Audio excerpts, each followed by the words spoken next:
3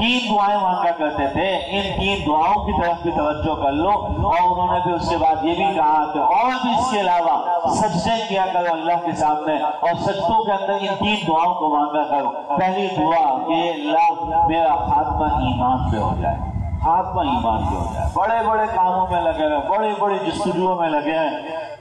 زکوٰۃ اتنی دیتا ہوں جی، خیرات اتنی کرتا ہوں جی، نوافل کا یہ معمول ہے جی، تہجد میری کبھی فوت نہیں ہوتی، الحمدللہ تبلیغ میں اتنا وقت لگایا۔ ہمارا خاتمے کا اعتبار ہے، اصل میں موت کس حال میں آئے گی، موت کس حال میں آئے گی۔ اور کوئی کہے کہ یار یہ کیسی عجیب سی بات ہے موت، ارے مسلمان ہیں انشاءاللہ مسلمانی کی حالت میں مریں گے۔ حضرت عائشہ رضی اللہ تعالیٰ عنہا فرماتی ہیں پیغمبر کائنات رسول اللہ صلی اللہ تعالیٰ علیہ وسلم کی جب روح قبض ہو رہی تھی، اس وقت میں اللہ کے حبیب علیہ السلام دعا مانگ رہے ہیں، اور حضرت عائشہ نے کہا کہ جب نبی کی زبان سے میں نے الفاظ سنے نا، اس دن مجھے اندازہ ہوا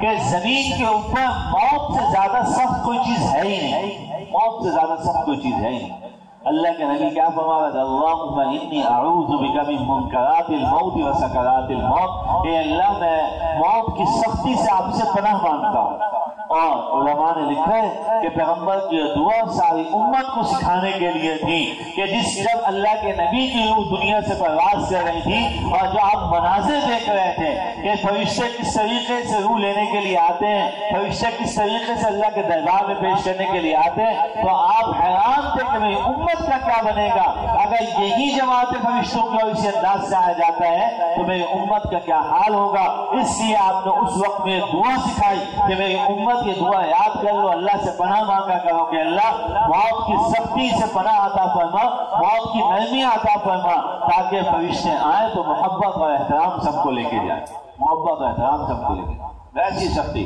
تو ان عالم نے کہا ایک دعا یہ کہ اللہ ہمیں خاتمہ ایمان پہ عطا فرما۔ دوسری دعا فرمایا ان گھڑیوں کے اندر دوسری دعا یہ کر لیا کرو کہ اللہ مرنے سے پہلے توبہ کی توفیق عطا فرما، توبہ کی توفیق۔ ہو سکتا ہے حالت ایمان پہ تو مر جائے، لیکن گناہوں کا ایک بڑا جو ہے گٹھر اٹھا کے اور بڑی گٹھری اٹھا کے لاد کے جو ہے وہ گناہوں کے اللہ کے سامنے حاضر ہوگی تو کیا حاضر ہوگی؟ اللہ گناہوں سے بچا لے۔ اگر گناہ ہو بھی جائے تو موت سے پہلے گناہوں سے توبہ کی توفیق عطا فرما، گناہوں سے توبہ کی توفیق اللہ تعالیٰ عطا فرما دے۔ یہ دوسری دعا، اس کا بہت اہتمام کرنا چاہیے۔ اور تیسری دعا کہ اللہ قیامت کے دن کی رسوائی سے، مجھے تھوڑا سا اس کا تردد ہو رہا ہے کہ یا تو یہ ہے کہ اللہ قیامت کی رسوائی سے، قیامت کے دن ہر قسم کی رسوائی سے محفوظ فرمانا، اور یا پھر یہ تھا کہ اے اللہ دنیا اور آخرت کی بھلائیاں عطا فرما دے، جو ربنا آتنا فی الدنیا حسنہ وفی الآخرۃ حسنہ وقنا عذاب النار کا جو حاصل ہے کہ دنیا بھی اچھی عطا فرمانا، آخرت بھی بہت اچھی عطا فرمانا، اس میں تھوڑا سا تردد ہے۔ ان دو دعاؤں میں سے کوئی دعا انہوں نے ارشاد فرمائی۔ میرے محترم اس کے چند گھنٹے کے بعد ہی ان عالم کا انتقال ہو گیا۔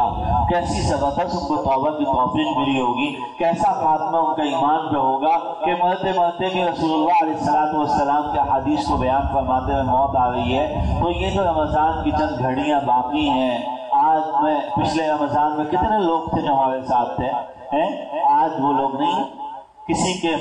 کی والدہ نہیں ہے، کسی کے والد نہیں ہے، کسی کے بھائی نہیں ہے، کسی کے جوان لوگ نہیں ہیں، کسی کا بیٹا نہیں ہے۔ پچھلے رمضان میں تھے اور بہت خوش و خرم تھے۔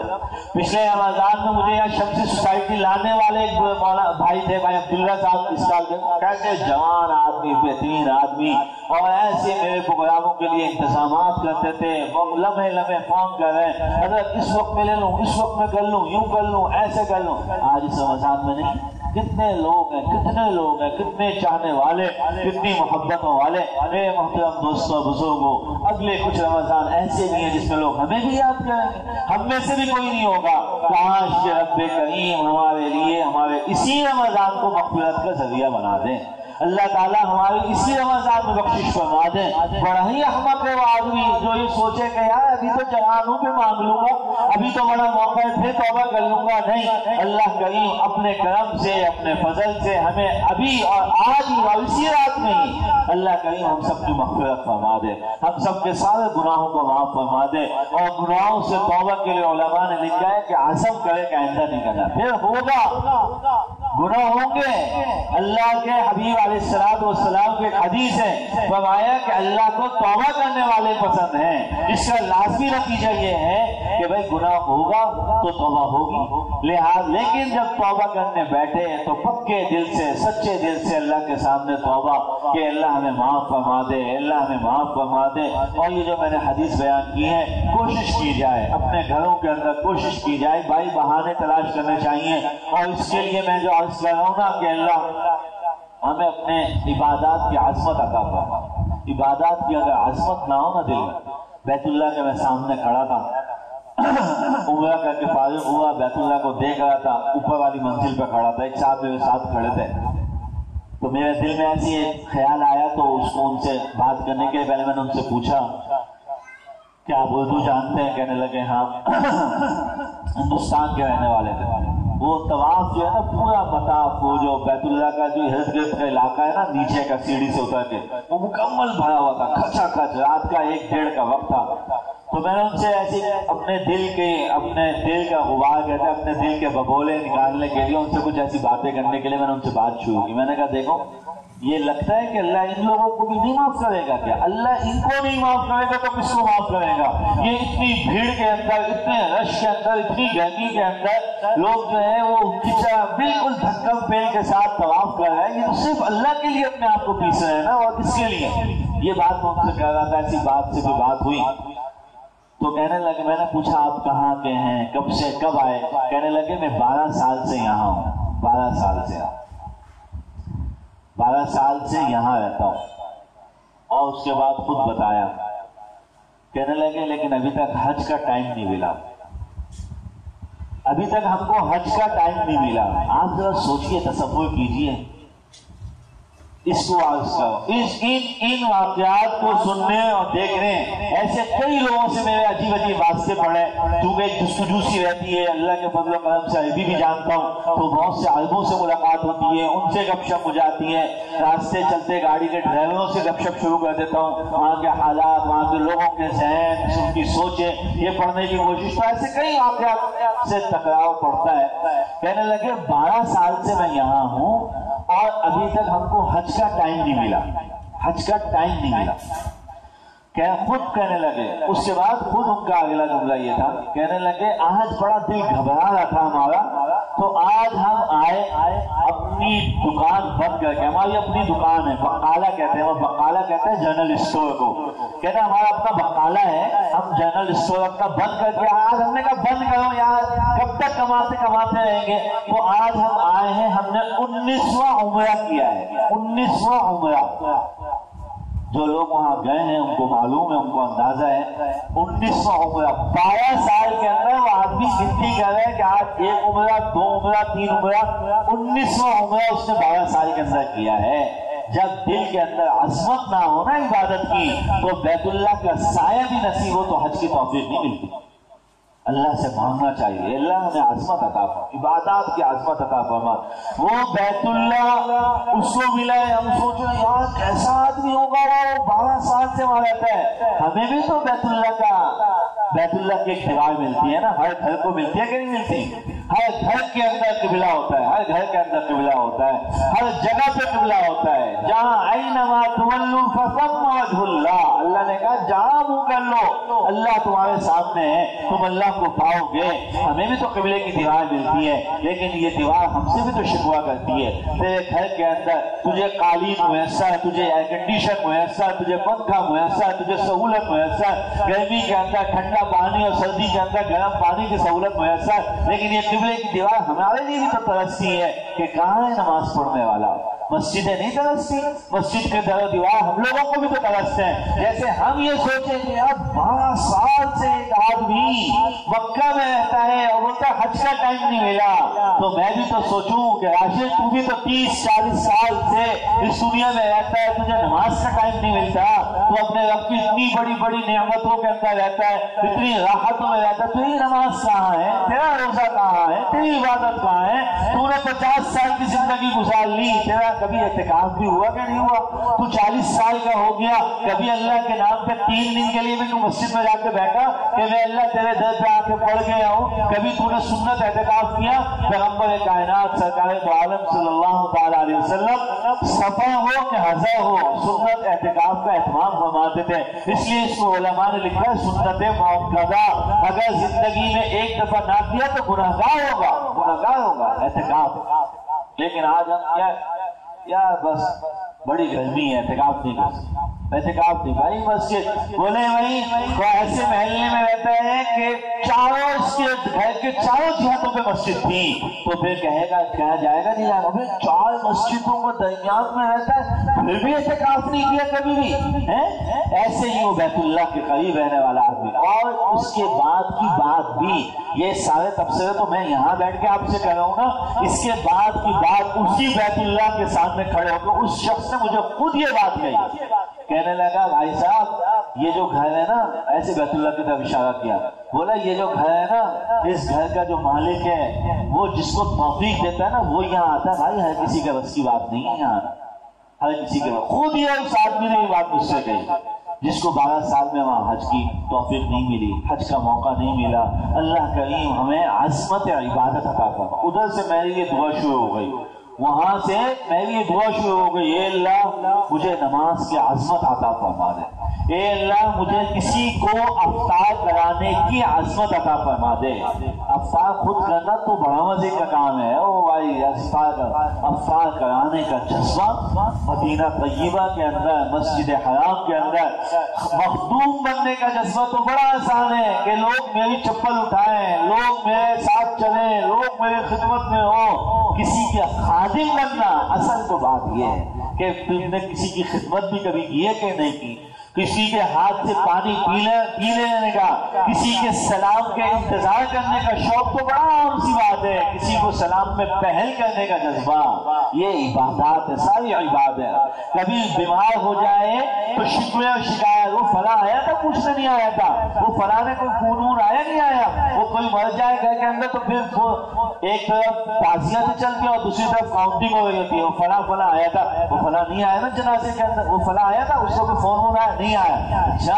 ہماری موت پہ بھی نہیں آیا۔ یہ شکوے شکایت تو بہت ہوتے ہیں، کاش کے معاف کرنے کا جذبہ، عبادت ہے، معاف کرنا عبادت ہے، عبادت معاف کرنے کا جذبہ۔ ہاں ایک دوست مل گئے، کہنے لگے آپ کو طائف لے جانا چاہتا ہوں، طائف میں رہتے تھے، بولے طائف لے کے جانا چاہتا ہوں، میں نے کہا معاف کر، میں اس زمین پہ نہیں جانا چاہتا جس زمین کے اوپر میرے پیغمبر کائنات کو جھوٹے پڑے تھے اور پتھر لوگوں نے مارے تھے، جھوٹے مارے تھے، مجھے نہیں جانا۔ وہ کہنے لگے نہیں ابھی وہاں کے لوگ، میں نے کہا مجھے معلوم ہے، حدیث میں بھی بعد میں طائف کا بڑا تذکر آیا ہے، طائف کے لوگوں کے لیے اللہ کے نبی کی بڑی دعائیں بھی آئیں، لیکن میں مکہ کو بہانے میں ان سے کہہ رہا تھا اصل تو کہ میں مکہ چھوڑ کے نہیں جانا چاہتا، بیت اللہ کا سایہ ملا ہوا یہیں رہنے دو، طائف کا سفر کر کے اتنی دور جا کے ہمیں بھی کیا کرنا ہے، اگر تبلیغ کا سفر میں نکلے ہوتے تو پھر طائف چلے جاتے، رسول اللہ طائف گئے تھے تبلیغ کرنے کے لیے۔ تو میرے محترم دوستوں بزرگوں عبادت کو سمجھیے، عبادت۔ ایک آدمی آئے بھڑکتا ہوا، بولا پتہ ہے یار میرا بھائی ہے بھائی، اس نے میرے ساتھ ایسا کر دیا ویسا کر دیا، ہماری وراثت، آپ نے آگے سے اور کیا لگا چنگاری لگا، بولا اچھا بڑا خطرناک بھائی ہے یار تمہارا، ایسے بھائی کو تو مار دینا چاہیے سالے کو، ایسے اس کا حق ہی نہیں ہے زندہ ہے۔ یہ نہیں ہے عبادت، کیا ہے بھائی کیا ہو گیا، دنیا میں کھایا نا یار آخرت میں نہیں دی، معاف کر دے اللہ کے بندے، عبادت یہ ہے۔ اللہ ہم لوگوں کے دلوں میں، یہ میری دعا وہاں سے شروع ہو گئی، اور ابھی رمضان کے جتنے دن ہیں اور اس کے بعد بھی اللہ نے جہاں موقع دیا یہ بات انشاءاللہ کہتا رہوں گا، اللہ عبادت کے عظمت دل میں ڈال، عبادت کی عظمت۔ نماز کی اذانیں کانوں میں پڑھ رہی ہیں، ایک مسجد کی اذان آئی، دوسری مسجد کی اذان آئی، تیسری ابھی چلتے ہیں